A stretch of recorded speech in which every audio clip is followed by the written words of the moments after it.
Some families carve you out of their lives so cleanly you wonder if you were ever real. But ghosts can build empires, and when they finally speak, the silence shatters. I'm Maurice, 39. I grew up learning how to disappear. The day my sister Rowan came home, the air in our house tilted. Mom hovered over her crib like a priest at an altar, while I, 9 years old and suddenly obsolete, learned that attention is a currency you can lose overnight. A fever, sent to Aunt Nora's. A science fair trophy.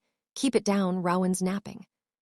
Every achievement, every plea, muffled like static behind a closed door. I stopped competing. Instead, I built escape routes in my head, blueprints drawn in the margins of notebooks, small plans that became a life.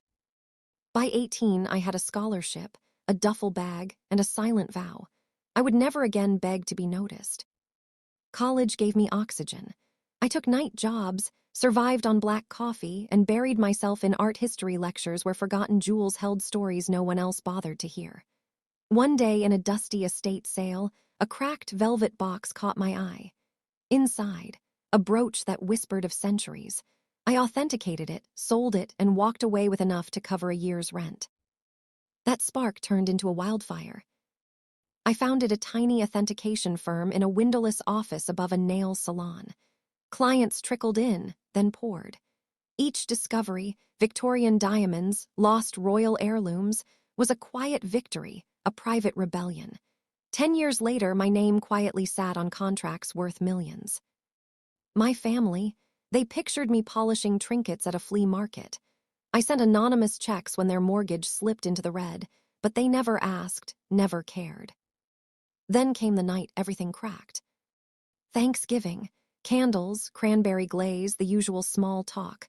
Rowan wandered into the guest room, snooping. She came back clutching my open laptop, eyes wide. Guys, look at this. On the screen, an account balance that would make a hedge fund manager blink.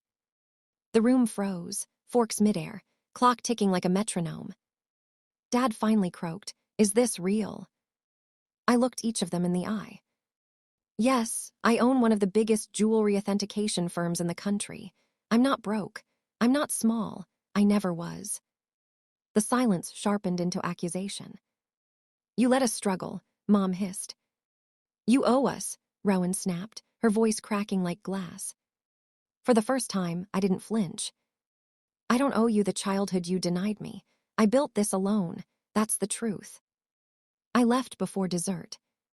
And that night, I ended every quiet bank transfer with a single click. The fallout was brutal. Angry visits, guilt-soaked voicemails, Facebook rants so wild they drew strangers.